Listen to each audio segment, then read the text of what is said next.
ಕೃಪೆಯಿಂದ ಈ ವರ್ಷ ಮುಂಗಾರು ಮಳೆ ಉತ್ತಮವಾಗಿ ಆಗಿರೋದ್ರಿಂದ ಜಿಲ್ಲಾದ್ಯಂತ ರೈತ ಕೂಲಿ ಕಾರ್ಮಿಕರು ಹೊಲಗಳಲ್ಲಿ ಬೆಳೆದಿರುವಂತಹ ರಾಗಿ ಫಸಲು ಉತ್ತಮವಾಗಿ ಬಂದಿದೆ. ಒಳ್ಳೆ ಫಸಲು ಬಂದೈತೆ. ಇನ್ನೇನು ಕೆಲವೇ ದಿನಗಳಲ್ಲಿ 15ರಿಂದ 20 ದಿನದಲ್ಲಿ ಆ ರಾಗಿ ಬೆಳೆ ಕಟಾವುಗೂ ಸಹ ಬಂದೈತೆ.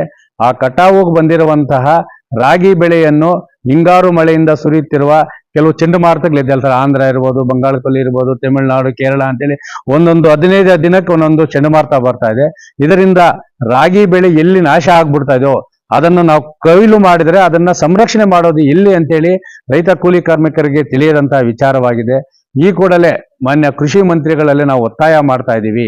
ರಾಗಿ ಬೆಳೆಗೆ ಸಂರಕ್ಷಣೆಗೆ ಅವಶ್ಯಕತೆ ಇರುವಂತಹ ಟಾರ್ಪಲ್ಲುಗಳನ್ನು ಯಾವುದೇ ರೀತಿಯ ರಾಜಕೀಯ ಒತ್ತಡ ಇಲ್ಲದೆ ಮತ್ತು ಕೃತಕ ಅಭಾವ ಸೃಷ್ಟಿಯಾಗದಂತೆ ಕಟ್ಟ ಕಡೆಯ ರೈತರನ್ನು ಗುರುತಿಸಿ, ಅದೇ ಹೋಬಳಿವಾರು ಕೃಷಿ ಅಧಿಕಾರಿಗಳಿದ್ದಾರೆ, ಅವ್ರಿಗೆ ಹೇಳಿ ಆ ಒಂದು ಕಟ್ಟ ಕಡೆಯ ಪ್ರತಿ ಹಳ್ಳಿಯಲ್ಲೂ ಎಷ್ಟು ಜನ ರೈತರಿದ್ದಾರೆ, ಅವ್ರು ಏನು ರಾಗಿ ಕಟಾವು ಮಾಡಿದ್ದಾರೆ, ಅವ್ರಿಗೆ ಅವಶ್ಯಕತೆ ಇರೋ ಟಾರ್ಪಲ್ಲುಗಳು ಏನ್ ಬೇಕು ಅದನ್ನು ಸಮರ್ಪಕವಾಗಿ ವಿತರಣೆ ಮಾಡಬೇಕು. ಕಾಳಸಂತೆಯಲ್ಲಿ ಸರ್ಕಾರದಿಂದ ಬರುವಂತಹ ಈ ಒಂದು ಟಾರ್ಪಲ್ಲುಗಳನ್ನು ಮಾರಾಟ ಮಾಡದಂತೆ ಕ್ರಮ ವಹಿಸಬೇಕು. ಅದರ ಜೊತೆಗೆ ಪ್ರಮುಖವಾಗಿ, ಯಾಕಂದ್ರೆ ಇವತ್ತು ಯಾವ ಹಳ್ಳಿಯಲ್ಲಿ ಹೋದ್ರೂ ಎತ್ತುಗಳಿಲ್ಲ. ಯಾಕಂದ್ರೆ ಎತ್ತುಗಳಿಲ್ಲದ ವಿಚಾರವಾಗಿ ಇವತ್ತು ಆಂಧ್ರ ಮೂಲ, ಇದು ತಮಿಳುನಾಡು ಮೂಲದಿಂದ ಈ ರಾಗಿ ಕಟಾವು ಯಂತ್ರಗಳು ಬಂದ್ಬಿಟ್ಟಿದೆ. ಅವು ಏನ್ ಗೊತ್ತಾ, ಅವ್ರು ಖಾಸಗಿ ವ್ಯಕ್ತಿಗಳಾಗಿರೋದ್ರಿಂದ ಅವ್ರಿಗೆ ಇಷ್ಟ ಬಂದ ರೀತಿಯಲ್ಲಿ ಅವರು 10,000 ಕೇಳಿದ್ರು, ಎಕರೆಗೆ 15,000 ಕೇಳಿದ್ರು. ಈ ಒಂದು ಕೃಷಿ ಅಧಿಕಾರಿಗಳ ಹಿಡಿತದಲ್ಲಿ ಖಾಸಗಿ ಯಂತ್ರೋಪಾದಾನ ಅಂದ್ರೆ ರಾಗಿ ಕಟಾವು ಯಂತ್ರ ಮಾಲೀಕರಿಲ್ಲ. ಅದಕ್ಕೋಸ್ಕರ ಅದಕ್ಕೊಂದು ಕಾನೂನು ತರಬೇಕು. ಅವರು ಈ ಕೂಡಲೇ ಮಾನ್ಯ ಜಿಲ್ಲಾಧಿಕಾರಿಗಳು ರೈತ ಪರ ಕೆಲಸ ಮಾಡ್ತಾ ಇದ್ದಾರೆ. ಅದಕ್ಕೋಸ್ಕರ ಕೃಷಿ ಅಧಿಕಾರಿಗಳನ್ನು ಮತ್ತೆ ಏನು ಕಟಾವು ಯಂತ್ರಗಳು ಬಂದಿದೆ ಅವರ ಮಾಲೀಕರನ್ನು ಸಭೆ ಕರೆದು ಇಂತಿಷ್ಟು ಅಂದ್ರೆ ಜಿಲ್ಲಾಡಳಿತನೇ ಅದಕ್ಕೆ ನಿಗದಿ ಮಾಡಬೇಕು, ಬೆಲೆ ನಿಗದಿ ಮಾಡಬೇಕು. ನಿಗದಿ ಮಾಡುವ ಇಲ್ಲ ಅಂದ್ರೆ ಕೃಷಿ ದಾರಿ ಯಂತ್ರಗಳ ಒಂದು ಸರ್ಕಾರದ ಯೋಜನೆಯಲ್ಲಿ ಕೃಷಿ ಇಲಾಖೆ ಅಧಿಕಾರಿಗಳೇ ಈ ರಾಗಿ ಕಟಾವು ಮಾಡಲು ಯಂತ್ರಗಳು ಕೊಟ್ಟರು ನಮ್ಮ ಅಭ್ಯಂತರ ಇಲ್ಲ. ಒಟ್ಟಾರೆಯಾಗಿ ಮುಂಗಾರು ಮತ್ತು ಹಿಂಗಾರು ಮಳೆಯಿಂದ ಉತ್ತಮ ಬೆಳೆಯಾಗಿರುವ ರಾಗಿಯನ್ನು ಸಂರಕ್ಷಣೆ ಮಾಡಲು ಸರ್ಕಾರದಿಂದ ಉಚಿತವಾಗಿ ಟಾರ್ಪಲ್ಲುಗಳನ್ನು ವಿತರಣೆ ಮಾಡುವ ಜೊತೆಗೆ ರಾಗಿ ಕಟಾವು ಮಾಡಲು ಅವಶ್ಯಕತೆ ಇರುವ ಯಂತ್ರೋಪಕರಣಗಳನ್ನು ಜಿಲ್ಲಾಡಳಿತದಿಂದ ಮತ್ತು ಕೃಷಿ ಇಲಾಖೆಯಿಂದ ಸಬ್ಸಿಡಿ ದರದಲ್ಲಿ ಉಚಿತವಾಗಿ ನೀಡುವ ಮುಖಾಂತರ ರೈತರಿಗೆ ಅನುಕೂಲ ಮಾಡಿಕೊಡ್ಬೇಕು. ಅದರ ಜೊತೆಗೆ ಇವತ್ತು ಪುರಾತನ ಕಾಲದಲ್ಲಿದ್ದ ಕಣಗಳು ಮಾಯ ಆಗ್ಬಿಟ್ಟೈತೆ. ಒಂದು ಕಣ ಕೂಡ ಇಲ್ಲ. ಆ ಕಣಗಳಿಲ್ಲದ ಕಾರಣ ಇವತ್ತು ರಾಜ್ಯ ಮತ್ತು ರಾಷ್ಟ್ರೀಯ ಗ್ರಾಮೀಣ ರಸ್ತೆಗಳಲ್ಲಿ ಒಕ್ಕಲ್ತನ ಮಾಡ್ತಾ ಇದ್ದಾರೆ. ಅದರಿಂದ ಪ್ರತಿ ವರ್ಷ ಒಂದಲ್ಲ ಒಂದು ಅಪಘಾತಗಳಾಗಿ ವಾಹನಗಳು ಬೆಂಕಿ ಹಚ್ಚಿಕೊಂಡು ಇವತ್ತು ಅಪಘಾತಗಳ ಸೃಷ್ಟಿಯಾದ್ರಿಂದ ಅದರಲ್ಲಿ ಕೃಷಿ ಇಲಾಖೆಯಿಂದ ಯಾವುದೇ ಕಾರಣಕ್ಕೂ ರಾಷ್ಟ್ರೀಯ, ರಾಜ್ಯ ಮತ್ತು ಗ್ರಾಮೀಣ ರಸ್ತೆಗಳಲ್ಲಿ ರಾಗಿ ಒಕ್ಕಣೆ ಮಾಡದಂತೆ ಕರಪತ್ರದ ಮುಖಾಂತರ ಜಾಗೃತಿ ಮೂಡಿಸಿ ಆಗುವ ಅನಾಹುತಗಳಿಂದ ರೈತರನ್ನು ರಕ್ಷಣೆ ಮಾಡಬೇಕು.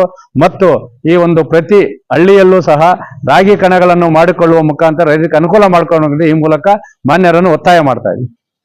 ಅಂದ್ರೆ ಯಾವ ಹಳ್ಳಿಯಲ್ಲಿ ನೋಡು ಆಲ್ರೆಡಿ ಇದೆ, ಅದು ಈಗ ಕಟಾವ್ಗೂ ಬಂದೈತೆ. ಕಟಾವ್ ಬಂದ ಹಿನ್ನೆಲೆ ಏನಾಗ್ತಾ ಇದೆ ಅಂದ್ರೆ ಹಿಂಗಾರು ಮಳೆ ಚಂಡಮಾರುತಗಳು ಜಾಸ್ತಿ ಆಗ್ತಾ ಇದೆ. ಪ್ರತಿ ವರ್ಷನೂ ಏನ್ ಮಾಡ್ತಾರೆ ಅಂದ್ರೆ ಟಾರ್ಪಲ್ಲುಗಳು ಬರ್ತಾ ಇದೆ. ಕೆಲವು ರಾಜಕೀಯ ಒತ್ತಡ, ನಾನಪ್ಪ ಅಕ್ಷಯ ಸರ್, ನಾನು MLA ಕಡೆಯವರು, MP ಕಡೆಯವರು ಕೊಡ್ರಿ ಅಂತೇಳಿ ಒತ್ತಡ ಆಗ್ತಾರೆ.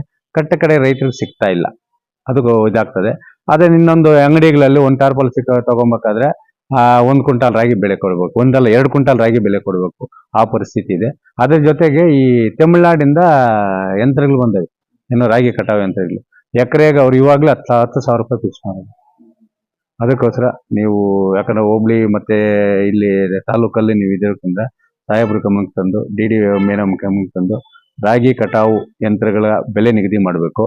ಮತ್ತೆ ರಾಗಿ ಸಂರಕ್ಷಣೆ ಮಾಡಕ ಬಡವರಿಗೆ ಟಾರ್ಪಲ್ ವಿತರಣೆ ಮಾಡಬೇಕು.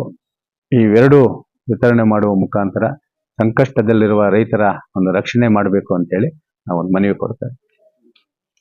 ಕೊಡ್ರಿ ಹಿಂಗೆ ಹಂಗೆ.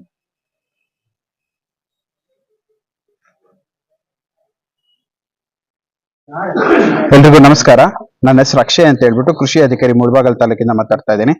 ಈಗಾಗಲೇ ರೈತ ಸಂಘದವರು ಕರ್ನಾಟಕ ರಾಜ್ಯ ರೈತ ಸಂಘ ಹಾಗೂ ಹಸಿರು ಸೇನೆ ರಾಜ್ಯ ಸಮಿತಿಯಿಂದ ನಮ್ಗೊಂದು ಲೆಟರ್ ಕೊಟ್ಟಿದ್ದಾರೆ.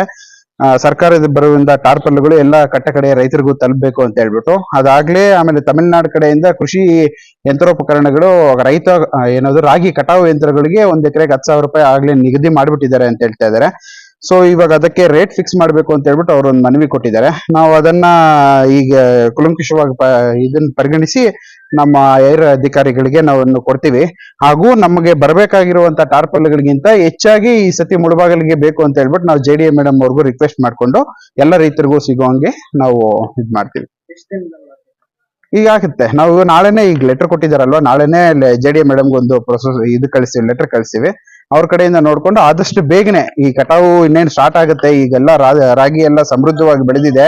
ಅದನ್ನೆಲ್ಲ ಕಟಾವು ಹಂತಕ್ಕೆ ಬರೋ ಮುಂಚೆ ನಾವು ಕೊಡೋದಕ್ಕೆ ಪ್ರಯತ್ನ ಪಡ್ತೀವಿ. Thank you.